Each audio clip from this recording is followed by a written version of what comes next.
সদয় দৃষ্টি আকর্ষণ করছি সাধারণ মানুষের। এখানে একটা এত বড় ওভারব্রিজ থাকা সত্ত্বেও কিন্তু এখানে সাধারণ মানুষ কিন্তু ওভারব্রিজ দিয়ে না গিয়ে এখানে কিন্তু তারা এই ওভারব্রিজের নিচ থেকে যে রাস্তা আছে এই রাস্তা দিয়ে রাস্তা পারাপার হচ্ছে। তো এখানে ওভারব্রিজটা দিয়ে আসলে কী লাভ হয়েছে? তো সাধারণ জনগণের সদয় দৃষ্টি আকর্ষণ করছি যে আপনারা এভাবে পারাপার না হয়ে আপনারা জীবনের ঝুঁকি নিয়ে যে পারাপার হচ্ছেন, এখানে একটা দুর্ঘটনা ঘটলে আসলে কে দায়ভার নেবে? আর একটা দুর্ঘটনা কিন্তু সারা জীবনের কান্না। আপনারা এভাবে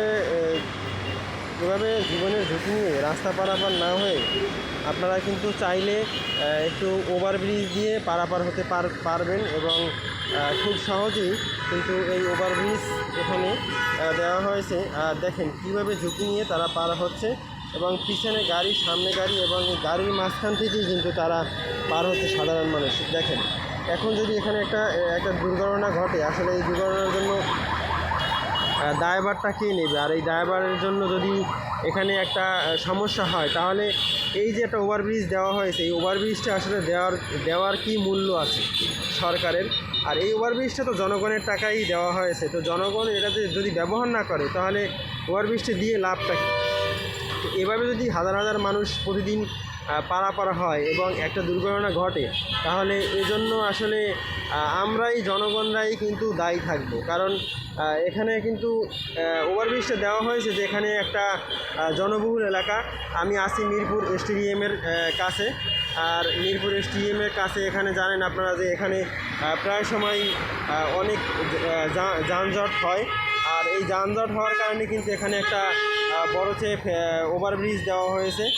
কিন্তু সাধারণ জনগণ যারা আছে তারা কিন্তু আসলে কেউ ওভারব্রিজ থেকে যাতায়াত করে না, তারা কিন্তু ওভারব্রিজের নিচ থেকেই যাতায়াত করে। আমি সাধারণ মানুষের সদয় দৃষ্টি আকর্ষণ করি এবং তাদেরকে আমি বলি যে আপনারা অবশ্যই ওভারব্রিজের উপর দিয়ে পারাপার হন এবং ফুটপাত এবং ফুট ওভারব্রিজ ব্যবহার করুন। এই যে দেখেন একজন ভাই, তিনি কিন্তু রাস্তার মাঝে দাঁড়িয়ে আছেন হেলমেট নিয়ে। কিন্তু এখানে যদি একটা গাড়ি হুট করে তার উপর উঠিয়ে দেয় তাহলে কি হবে? তখন তার পরিবারটি কোথায় গিয়ে দাঁড়াবে এবং তিনি কোথায় গিয়ে দাঁড়াবেন এবং তার কোথায় কি কোনো অস্তিত্ব থাকবে আদৌ? আসলে সেটাই কিন্তু একটা মূল বিষয় যে আমরা কেন ফুট ওভারব্রিজ থাকা সত্ত্বেও কেন আমরা রাস্তা নিচ থেকে পারাপার হচ্ছি এবং রিস্ক নিয়ে, জীবনের ঝুঁকি নিয়ে আমরা রাস্তা পারাপার হচ্ছি।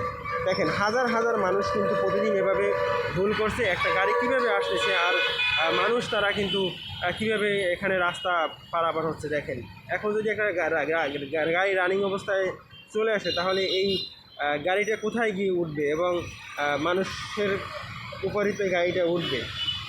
তো এভাবে রানিংয়ে গাড়িগুলো কিন্তু আসতেছে এবং যাচ্ছে। আর মানুষজনে কিন্তু এভাবে নারী, পুরুষ, শিশু নিয়ে কিন্তু তারা এভাবে পারাপার হচ্ছে।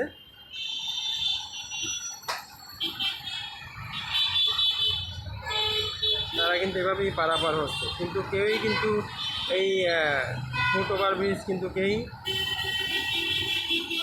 ব্যবহার করছে না।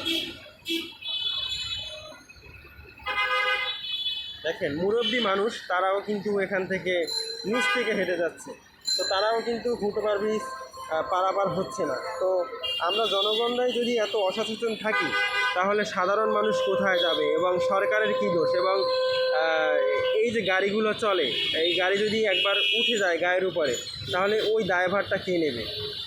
তো প্রিয় দর্শক, আসুন আমরা সচেতন হই এবং আমরা নিজের প্রতি নিজে খেয়াল রাখি এবং অবশ্যই আমরা যেন ফুট ওভার ব্রিজ ব্যবহার করি এবং এভাবে রিস্ক নিয়ে রাস্তা পারাপার না হই এবং সবাইকে সচেতন করি ফুট ওভার ব্রিজ ব্যবহার করার জন্য। দেখেন মোটরসাইকেলের তলে কিন্তু এখনই পড়ে গিয়েছিল। তো এভাবে আসলে আমাদের কারোরই কাম্য নয়। আমরা সবাই ফুট ওভার ব্রিজ ব্যবহার করি এবং রিস্ক নিয়ে রাস্তা পারাপার না করি। সবাই ভালো থাকবে, সুস্থ থাকবেন। আল্লাহ হাফেজ।